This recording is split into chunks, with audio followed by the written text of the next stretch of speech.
Cedric, I did see your email. I just haven't had the chance to find that paperwork, but I'm gonna send it to you. Okay. Take one more minute to text our friends to tell them to come on down. Yes, Isis, what's up? Are we doing a lecture today? Yes, today is just a lecture. I'm keeping the next couple days really low lift on you guys, so that way, because I know I want you guys as energetic for ELA as possible. So I'm keeping today and tomorrow very like lecture oriented, where you just need to like listen and take notes and submit pictures of notes. So today and tomorrow we are going over the history that we did not get to cover in period 9. And on Thursday and Friday, we are going to be doing some intro to AP government stuff, where we're going to kind of organize our APUSH thoughts and how it's going to help us in AP government.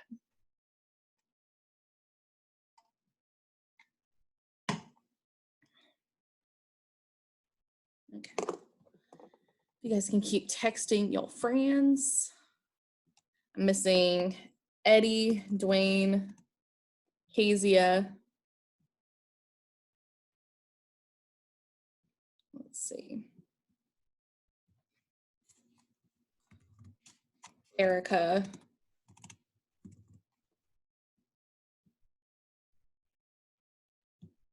Remind everybody that this is a required class. Missing Tisa. Missing Janiqua.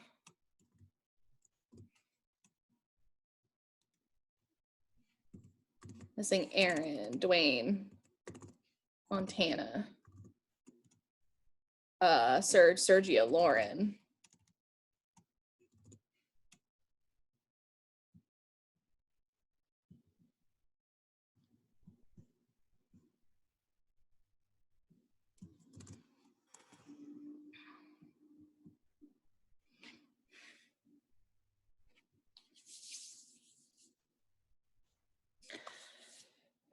Okay, so what we're gonna do is, I don't really have a do now for us because I just wasn't exactly sure what to do.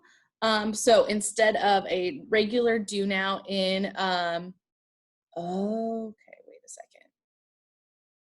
second. Can you guys let me know, is the chat feature working for you? Can you guys chat? It hasn't been working all day. They took it off. Okay, so that's something where I'm just not sure how to fix it. Great. Okay, so I am instead just gonna cold call, I guess. So just, so my question is, what is your favorite thing about like the AP exam that you took on Friday? Or like, what do you feel best about? So what do you feel best about in terms of Friday? Nyasha. Nothing, if I'm being honest. You don't feel good about anything. I feel good that it's done. Okay, fair enough. Naziah. I would say because I was well prepared. I knew what I was explaining. Great. Anthony, what was the best thing about Friday besides it finishing? I don't know. It was. I got. I don't know. I was there. Yeah, I was there. Fair enough. Okay, so I'm gonna switch it up. What is the thing that you're gonna make sure you do the same on Wednesday for ELA? So what are you gonna do the same on Wednesday? Yamani.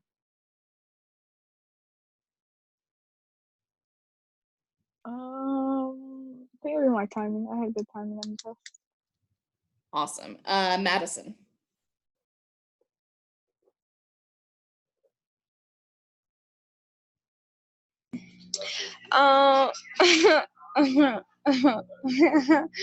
Let me see what I'm gonna do the same. Even if I don't finish, submit my work, you know, when the light starts ticking. Yes, good plan. What about you, Kezia? use kind of like the same strategy for the essay. Great. What about you, Jamal?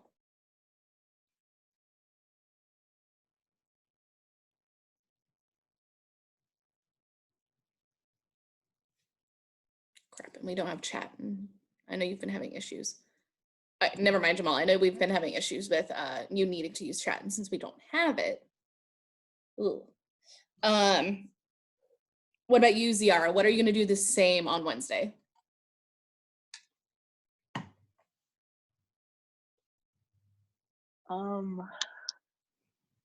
Probably set a timer on the side to like pace myself. Also, probably rewrite the prompt because that actually helped me a lot. Great. What was that, Jade? Nothing, sorry. Okay. Okay, and then what are you going to adjust on Wednesday, Ariana? I'll probably adjust like Probably type. Like the planning part, try to go faster. Okay, so go faster in your planning. Good. What about you, Serge? What happened? What are you going to do differently on Wednesday for your AP exam? I'll take the test because for me, I couldn't log in. Mm-hmm. And what about you, Sergio? Just gonna answer the question. Okay.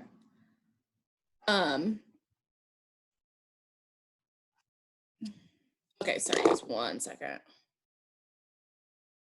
Let me send reply to this email, and then we are going to go ahead and get started on a lecture. Make sure you have some scrap paper available to take lecture notes, or you can take the notes inside of your class worksheet on Google Classroom, one or the other. Go ahead and take 30 seconds to go ahead and get that set up.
Okay, and because we do not have the chat feature for some reason, if you have any questions, go ahead and just raise your hand, and I'll pause wherever I'm at to answer your guys' questions. So today we are going to be doing our first of 2 lectures on period 9. Now, period 9 picks up with the election of Ronald Reagan and goes all the way up to where we are at today in 2020. Technically, the textbook stops in 2016. So period 9 is the most modern of the APUSH history that you have learned. And today, when we're looking at period 9, we are specifically going to be focusing on this idea of American identity and American culture. Next, tomorrow, we are going to be spending more time on the politics and the foreign policy. So if you have any questions about war, the Cold War, the recession, anything like that, save those questions for tomorrow. Today, we are specifically focusing on identity and culture. Okay, so I'll give you guys just a couple more seconds to set up your notes with this at the top, and then we will get started. Also, the date is wrong. It is the 18th, not the 17th.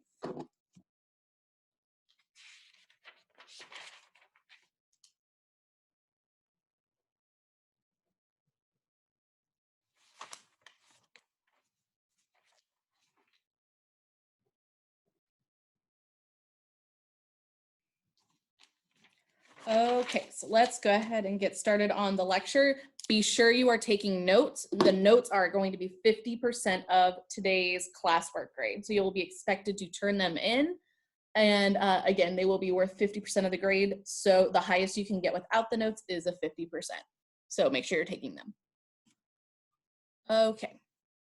So first, we're going to focus on this idea of American and national identity in the 80s and 90s.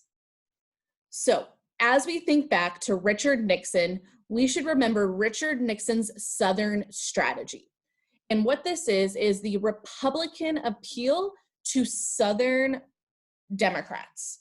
And these Southern Democrats are typically Democrats because they are loyal to this idea of the Confederate South and this idea and the often racist policies that identified the Democratic Party up until the 1960s. Richard Nixon created that Southern strategy as a way to appeal to these people and get them to join to switch parties and join the Republicans. Reagan capitalized this and was given aid by this idea of the moral majority,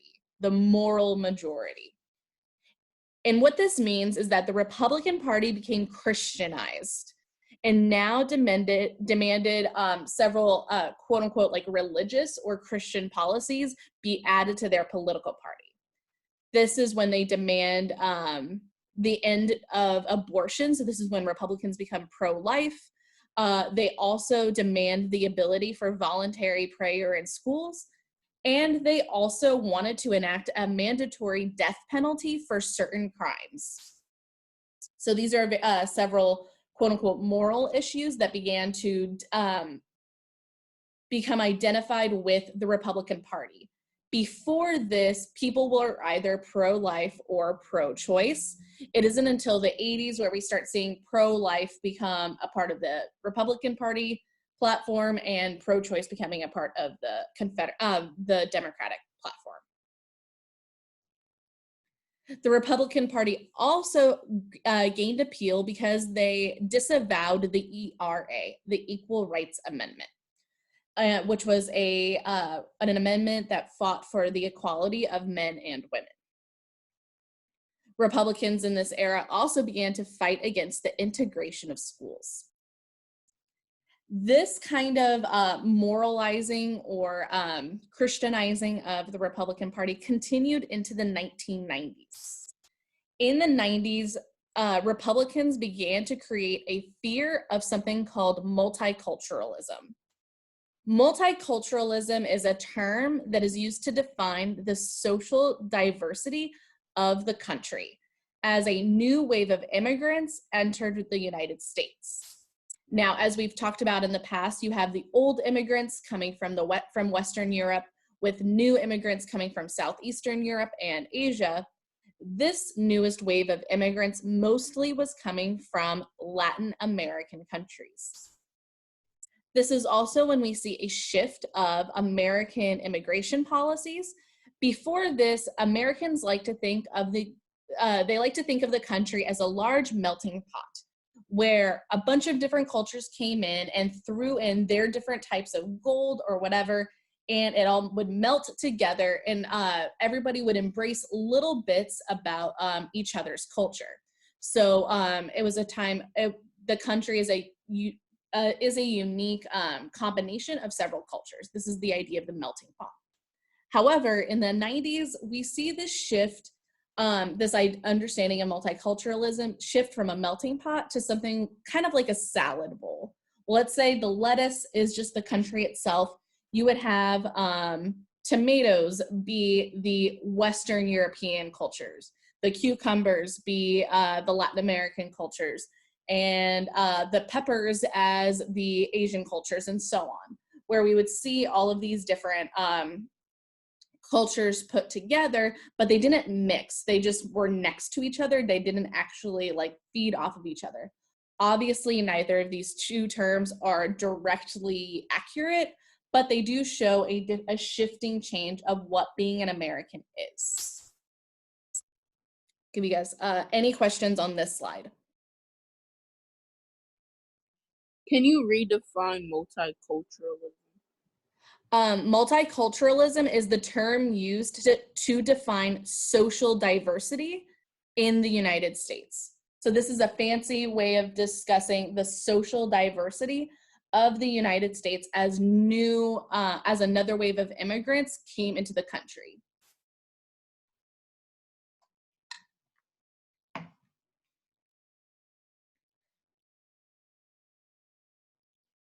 Any other questions?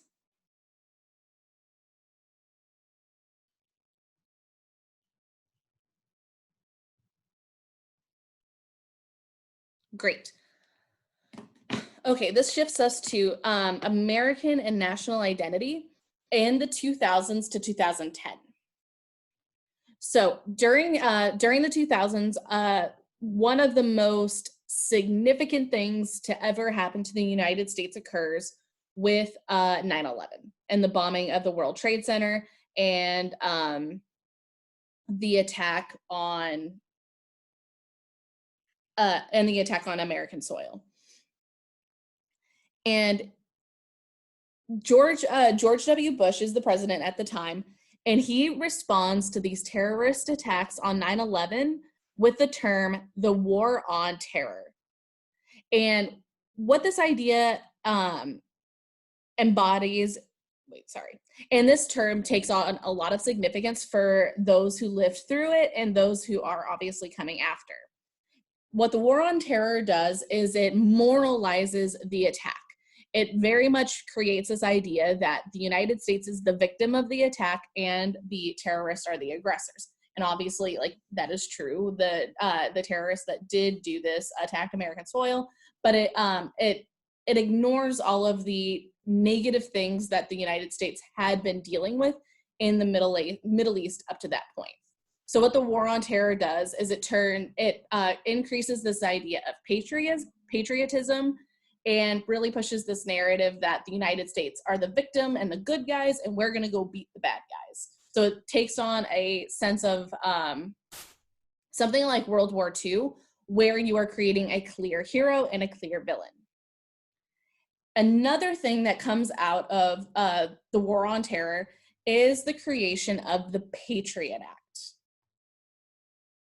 As we have talked about before in history, with things like the Alien and Sedition Act during the John Adams administration, or the Espionage Act and the Sedition Act of World War I, American politicians will often use wartime as a way to infringe or alter Americans' amendment rights and adjust the Bill of Rights.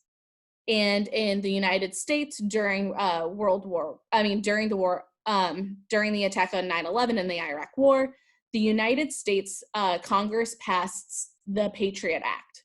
It was passed in 2004, and it gave the government power to surveil citizens to try to find suspected terrorists. So this is not we find a potential terrorist and then we get a warrant and we surveil them. Instead, we are going to surveil all Americans and look for potential terrorists. And what is so significant about this is we see this as an infringement on the Fourth Amendment, which is the right to privacy. So again, this falls in a line of American history where wartime or times of high stress leads American politicians to start messing with those Bill of Rights.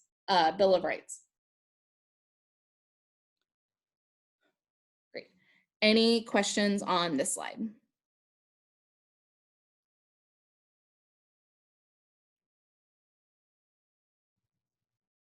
Great. As I said, tomorrow we are going to spend a little bit more time actually talking about the 9/11 attacks. We're just looking at how it shapes the American identity.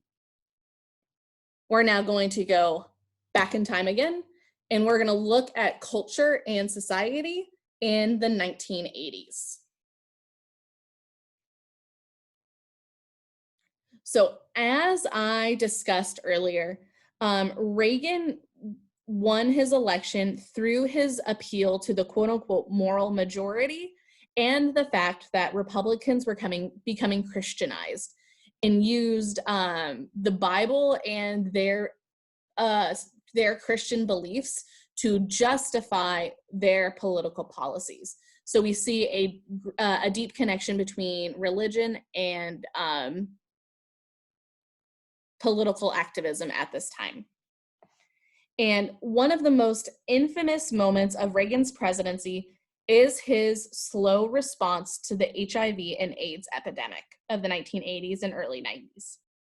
Now, HIV is an immunodeficiency disease, which is very slow moving. But after it spends an amount of time in a host, it will mutate into AIDS. And so what this does is it destroys your white blood cell count, and it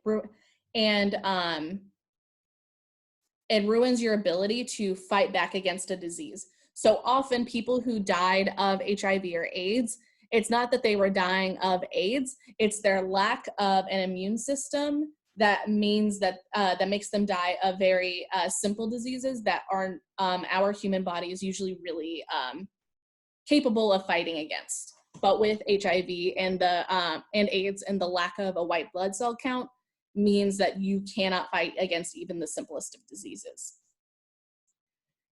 Now, this disease prominently affected the LGBTQIA+ community, and it specifically was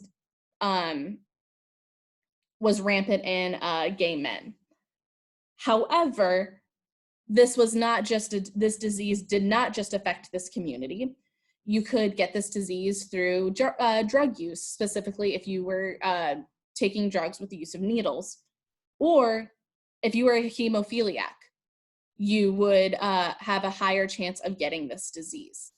So again, while this did rain very heavily on the LGBTQIA+ community, it wasn't just them that was dealing with it. However, because the LGBTQIA+ community was the center of this epidemic, this led conservatives to moralize this disease, and many of them declared it as God's punishment of gay people. Reagan's administration refused to use their government power to help by providing government aid to research and different ways to help combat the disease. And the Reagan administration even prohibited the Surgeon General from speaking honestly about the issue to the public. It wasn't until the late 80s and early 90s that government resources began to be used to fight against this, and many people see Ronald Reagan's friend Rock Hudson contracting HIV as the thing that shifted his mindset and made him realize that, like, these are people too. One of the most important things that comes out of the AIDS epidemic, as awful as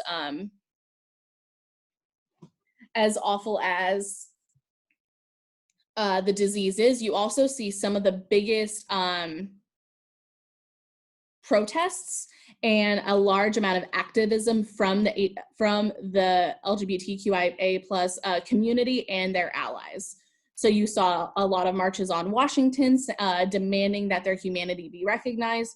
You see protests, demands for health care, and you just see this community actively demanding that the government use its power to help them. And this is another reason why Ronald Reagan begins to involve himself in the activism and wants to stop this from hurting more people. I don't know if he really wanted to so much as he felt pressure to, but that's a whole other story. Another defining feature of the 1980s is 80s consumerism. So one of the things that was very defining about the Ronald Reagan presidency is similar to the 1920s. He deregulated the economy. He wanted the government to have as little involvement in the economy as possible, which allows corporations to do basically whatever they want.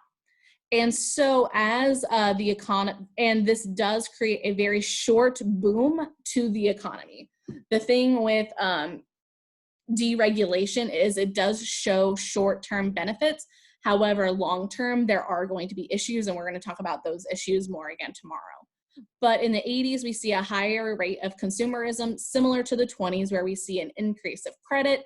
This is where you start saying, like, notably, as an example, kids' TV shows no longer being about television or quality or even telling a good story, to we are going to create a toy and then create a story to help a cartoon to help promote that toy. That's a very unique thing to the 80s. When you look at the 80s, My Little Pony cartoons, Transformers, He-Man, all of those. I don't know if you guys know any of those besides maybe Transformers, and I guess My Little Pony's popular. My Little Pony is my favorite That's show popular. ever. Never mind.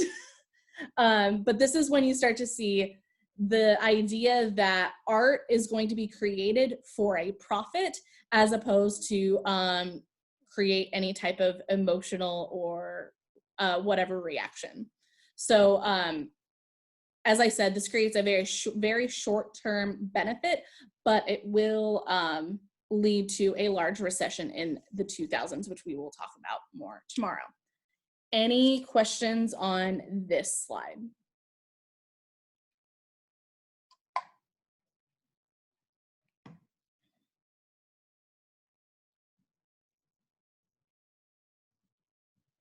Great. Okay, so that leads us to the 90s and through 2010. So in 1992, a man named Pat Buchanan ran for the presidency as a Republican against Bill Clinton. And in one of his speeches, he declared that the United States was in a culture war. And what this means is the religious right were the true Americans, and their lifestyle was being threatened by different liberal activists like feminists, the LGBTQIA+ community, often immigrants. The Republicans saw those different activist groups as threatening to their quote unquote like true American life. And this culture war was often coined as, in quotes, the war for the soul of America, the soul of America. And what this leads to is a further division of the religious right and the progressive left. One of the ways where we see this begin to change is through LGBTQIA+ activism in the 90s to early 2000s as it reshapes and reignites after the AIDS crisis.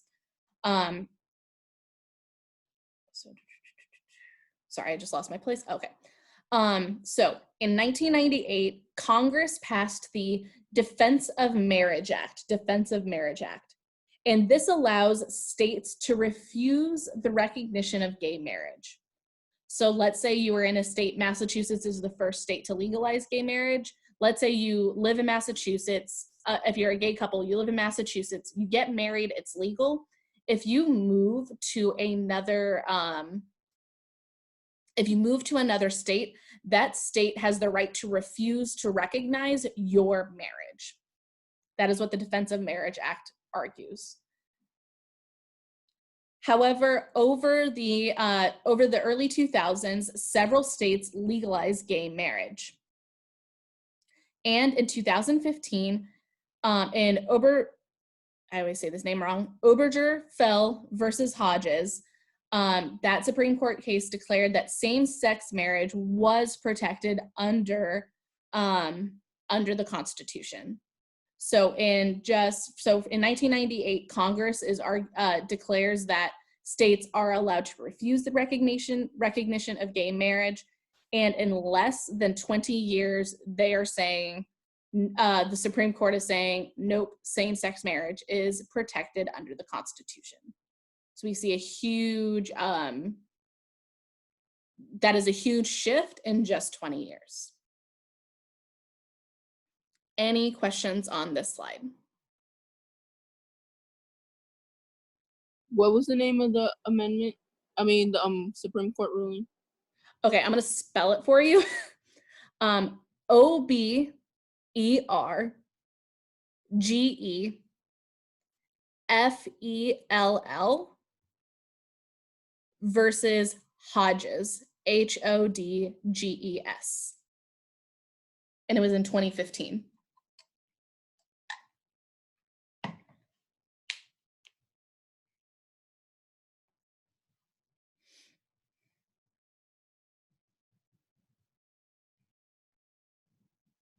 Any other questions about this slide?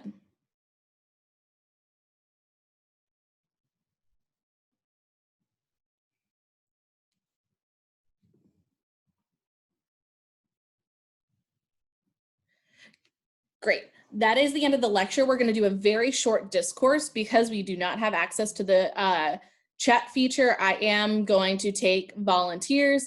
And if I don't see hands raised, I will cold call. Okay. So one of the unique things that we have looked at in terms of period 8 and period 9 is LGBTQIA+ activism. What do you think is the connection between the Stonewall riot of 1969 and then the AIDS epidemic of the 80s and 90s to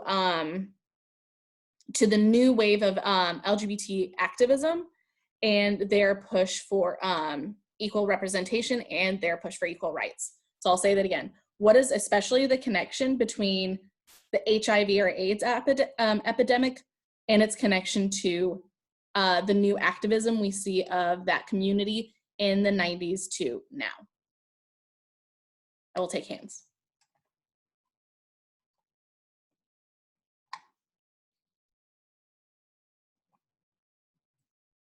Nyesha, go ahead. You can relate the AIDS epidemic to the current activism because Reagan and his administration was willing to let so many people die like from the disease because they seen it as immoral and against Christianity. And because of that, the LGBTQ community decided to like fight for inclusion because they wanted to be recognized within the government and be administered like the same help that other people would be given. Great. Build on that, Erica. I was going to say something really similar to Asia. I feel like after the AIDS breakout, they wanted to prove themselves and like show that they're human since they were treated like they didn't deserve help because of their sexuality, but they're proving that because even with their sexuality, they're still human and they still deserve rights.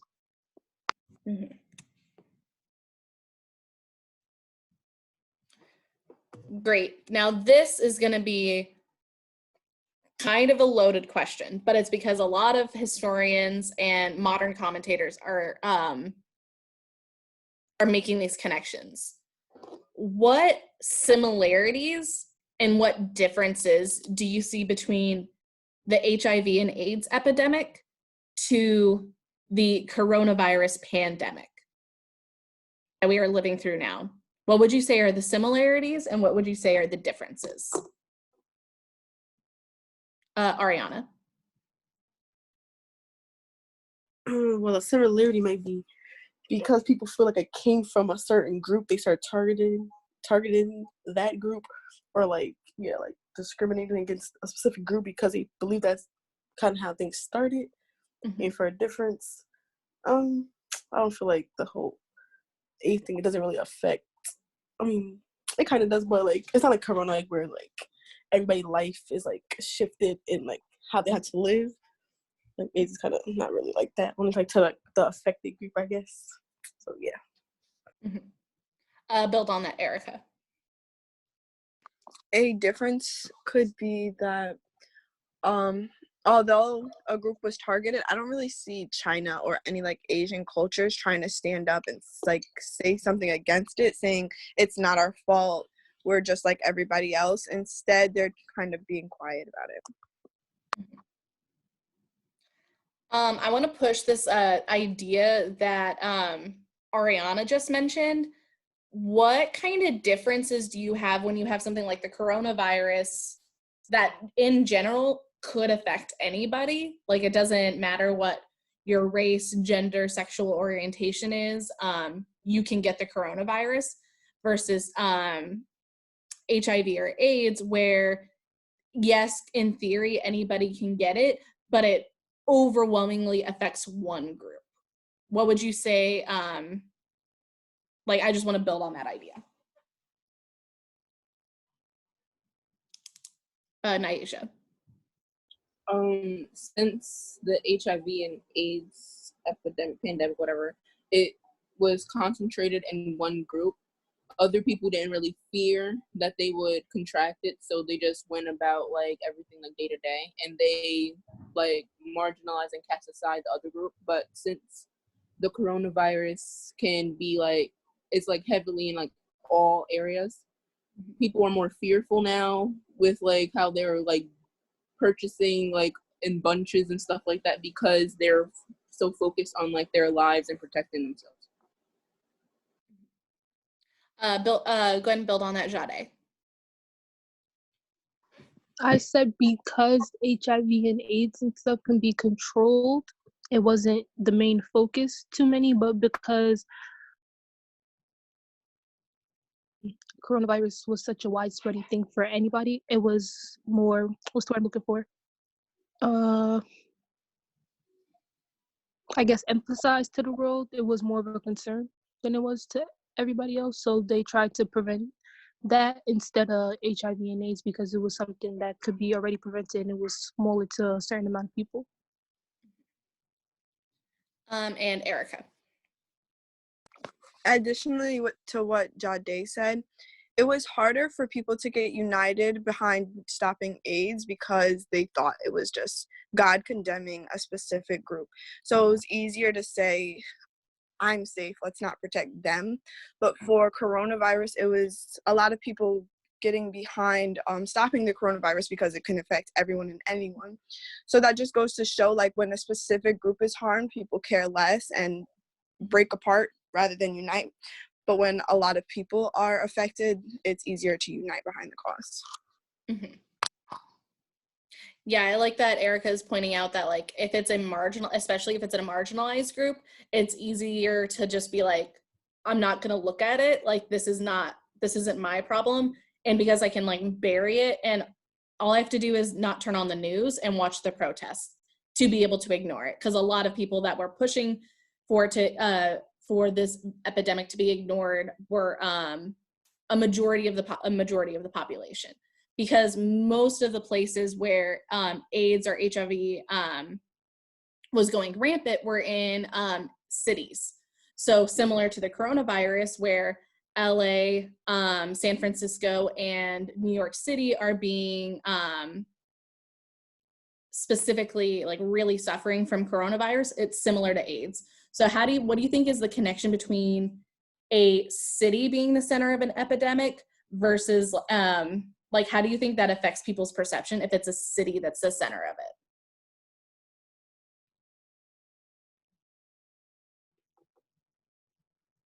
Or how do you think that changes people's perception if it's just a city dealing with it?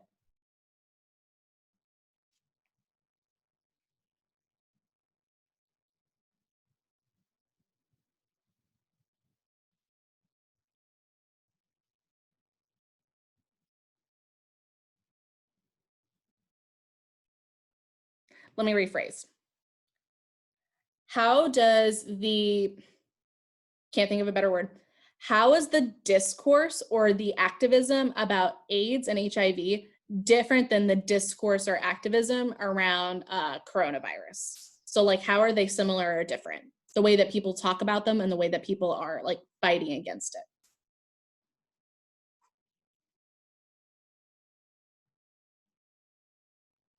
It can be, you can talk about similarity or difference. It doesn't have to be both. Erica. Just something I noticed was that the activism for AIDS turned into an activism for the LGBTQIA+, while the activism for coronavirus is just about staying alive. Mm-hmm. And I think that builds on our understanding that things look different when it is a community suffering versus just the general population.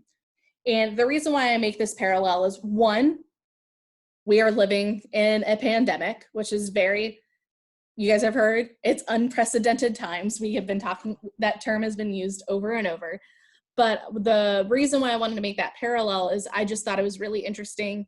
It was one of those like charity sing-alongs that so one of the big, I was like ABC or CBS, one of those channels was doing, and it was hosted by Elton John.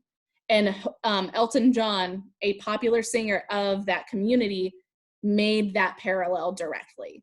He said, the last time the government ignored a health crisis like this, it was HIV and AIDS, and thousands of people died. Let's not do that again. And this was like a month ago, but it was just really interesting seeing not a historian or a politician making that connection, but an activist from that community who has now lived through both. Great, awesome, quick little discourse and lecture today. I'm gonna go ahead and release you guys to your exit ticket. Make sure that you turn in your the exit ticket and your lecture notes. The lecture notes are 50% of the grade. Once you have it submitted, because we don't have the chat feature, just raise your hand and I will make sure it's submitted and then you may go. Okay, now let me see. Make sure you turn in your notes with your assignment. I have submissions from Adriana, Cedric, and Ariana. You three may go.